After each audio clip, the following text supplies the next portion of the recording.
ஆட்டுக்குடல் வாங்கினீங்க அப்படின்னா எப்பவும் ஒரே மாதிரி செய்யாமல் இந்த மாதிரி ஆட்டுக்குடல் பெப்பர் ஃப்ரை பண்ணி பாருங்கள். Taste super. எப்படி செய்யறதுன்னு பார்க்கலாமா? நான் வந்து அயன் கடாய் எடுத்திருக்கேன். கடாய் நல்லா சூடானதுக்கப்புறம் 5 ஸ்பூன் தேங்காய் எண்ணெய் எடுத்திருக்கேன். ஒரு குட்டி பவுல் ஃபுல்லாக சின்ன வெங்காயம் எடுத்திருக்கேன். எந்த அளவுக்கு சின்ன வெங்காயம் சேர்க்குறீங்களோ டேஸ்ட்டு சூப்பராக இருக்கும். 4 காஞ்ச மிளகாய் சேர்த்துட்டு 1 ஸ்பூன் இஞ்சி பூண்டு பேஸ்ட் சேர்த்துக்கோங்க. 2 கொத்து கருவேப்பிலை, அப்புறம் சின்ன சைஸ் தக்காளி எடுத்திருக்கேன். பெருசாக இருந்துச்சு அப்படின்னா பாதி தக்காளி எடுத்துக்கோங்க, கரெக்டாக இருக்கும். தக்காளி நல்லா வதங்கினதுக்கப்புறம் குக்கரில் வேக வச்ச குடல் வந்து இப்போ சேர்த்துக்கலாம். இந்த தாட்டி ஸ்கின் எதையுமே உரிக்கல குடலில், அப்படியே தான் சேர்த்துக்கிறேன். தேவையான அளவு உப்பு சேர்த்துட்டு 1 ஸ்பூன் மல்லித்தூள் சேர்த்துக்கிறேன். இப்போ நல்லா இதை கலந்து விட்டுக்கோங்க.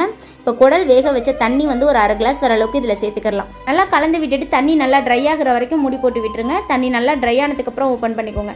1 ஸ்பூன் மிளகு, 1 ஸ்பூன் ஜீரகம் நல்லா வறுத்துட்டு நல்லா பவுட்ரு பண்ணியிருக்கேன். இப்போ அதையுமே சேர்த்துக்கோங்க. ஒரு கைப்பிடி மல்லி இலை, 1 கொத்து கருவேப்பிலை சேர்த்துட்டு நல்லா 2 மினிட்ஸ்க்கு நல்லா சுருள நல்லா மிக்ஸ் பண்ணி விட்டுக்கோங்க. அவ்வளோதான், நல்லா சூப்பரான குடல் பெப்பர் ஃப்ரை தயாராகிடுச்சு. அவ்வளோதான். இந்த வீடியோ உங்களுக்கு பிடிச்சிருக்கும்னு நினைக்கிறேன். பிடிச்சிருந்தா லைக் அண்ட் சப்ஸ்கிரைப் பண்ணிக்கோங்க. Thank you so much for